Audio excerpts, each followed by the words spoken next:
हर हर महादेव सभी को। अश्विन मास में पितृपक्ष को पूर्वजों के धरती पर आगमन के दिन के रूप में मनाया जाता है। 16 दिनों तक लोग पितरों के नाम पर दान करते हैं। इन दिनों पितरों के नाम पर जो कुछ भी दान दिया जाता है वह स्वर्गवासी पूर्वजों की आत्मा को किसी न किसी रूप में मिलता है। मनुस्मृति और ब्रह्मवेदवत पुराण के अनुसार दिवंगत पितरों के परिवार में या तो ज्येष्ठ पुत्र या कनिष्ठ पुत्र, और अगर पुत्र न हो तो दोहित्र, भतीजा, भांजा या शिष्य ही तिलांजलि और पिंडदान देने के पात्र होते हैं। कई ऐसे पितर भी होते हैं जिन्हें पुत्र संतान नहीं होती है, तो फिर वो जो संतानहीन होते हैं ऐसे पितरों के प्रति आदर पूर्वक अगर उनके भाई, भतीजे, भांजे या अन्य चाचा के परिवार के पुरुष सदस्य पितृपक्ष में श्रद्धा पूर्वक व्रत रखकर पिंडदान, अन्नदान और वस्त्र दान करके ब्राह्मणों से विधि पूर्वक श्राद्ध कराते हैं तो पितरों की आत्मा को मोक्ष मिलता है। पितरों के निमित्त सारी क्रियाएं गले में दाएं कंधे में जनेऊ डालकर और दक्षिण की ओर मुख कर की जाती हैं।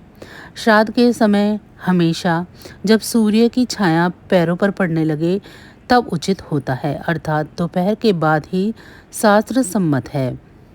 सुबह सुबह अथवा 12 बजे से पहले किया गया श्राद्ध पितरों तक नहीं पहुंच पाता है।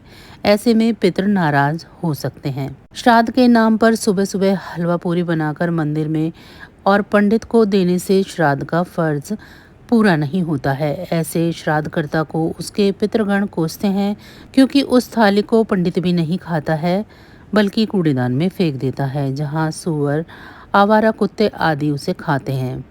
श्राद्ध के दिन लहसुन प्याज रहित सात्विक भोजन ही घर की रसोई में बनाना चाहिए। उड़द की दाल, बड़े, चावल, दूध, घी से बने पकवान, खीर, मौसमी सब्जी जैसे तोरई, लौकी, सीताफल, भिंडी, कच्चे केले की सब्जी ही भोजन में मान्य है।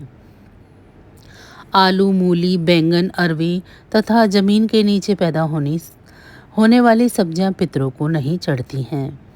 भाद्रपद की पूर्णिमा से अश्विन माह की अमावस्या तक श्राद्ध पक्ष चलता है, जिसे पितृपक्ष भी कहते हैं।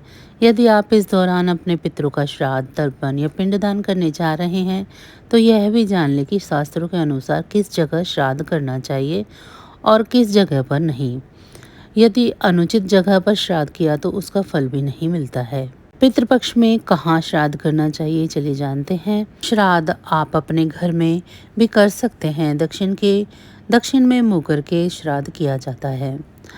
किसी पवित्र नदी संगम, समुद्र में गिरने वाली नदियों के तट पर उचित समय में विधि विधान से श्राद्ध किया जा सकता है।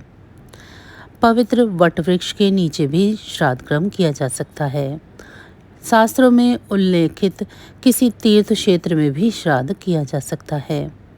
समुद्र के तट पर भी श्राद्ध किया जा सकता है। जहाँ बैल न हो ऐसी गौशाला में भी उचित स्थान पर गोबर से लीपकर शुद्ध करके श्राद्ध किया जा सकता है। पवित्र पर्वत शिखर पर भी श्राद्ध किया जा सकता है।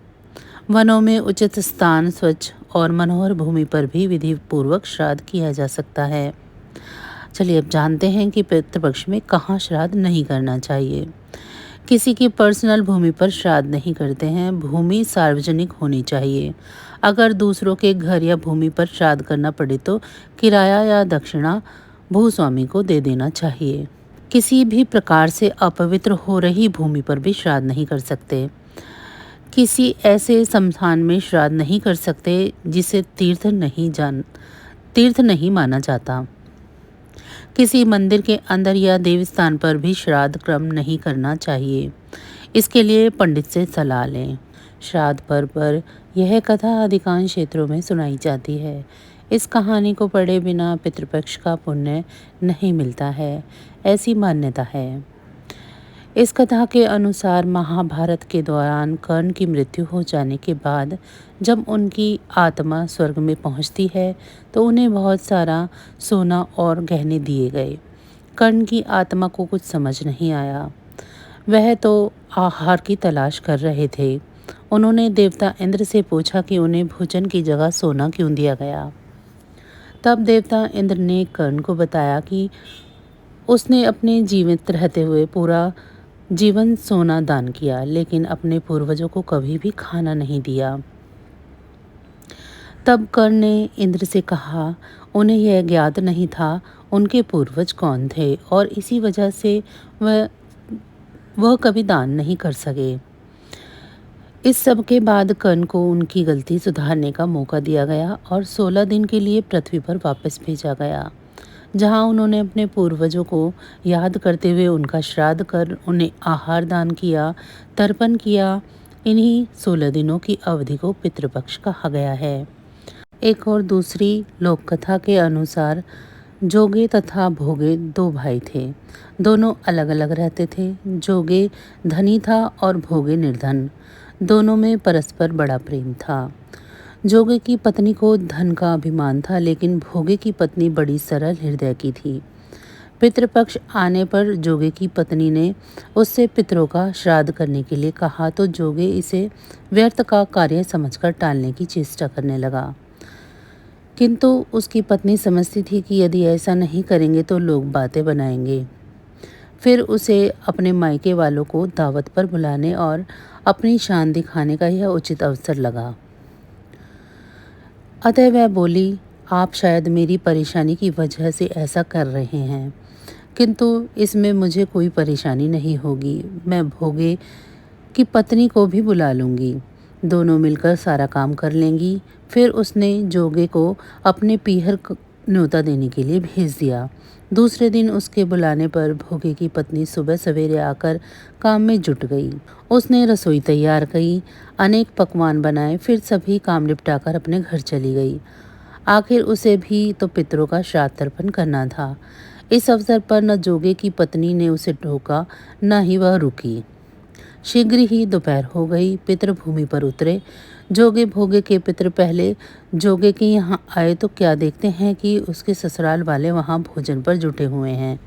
निराश होकर वह भोगे के यहाँ गए।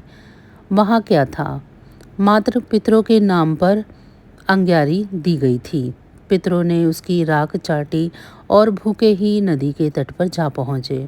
थोड़ी देर में सारे पितर इकट्ठे हो गए और अपने अपने यहाँ के श्राद्धों की बड़ाई करने लगे। जोगे भोगे के पितरों ने भी अपनी आप बीती सुनाई। फिर वे सोचने लगे, अगर भोगे समर्थ होता तो शायद उन्हें भूखा न रहना पड़ता, मगर भोगे के घर तो 2 जून की रोटी भी खाने को नहीं थी। यही सब सोचकर उन्हें भोगे पर दया आई। अचानक वे नाच नाच कर गाने लगे, भोगे के घर धन हो जाए, भोगे के घर धन हो जाए। सांझ होने को हुई तो भोगे के बच्चों को कुछ भी खाने को नहीं मिला था। उन्होंने माँ से कहा, माँ भूख लगी है।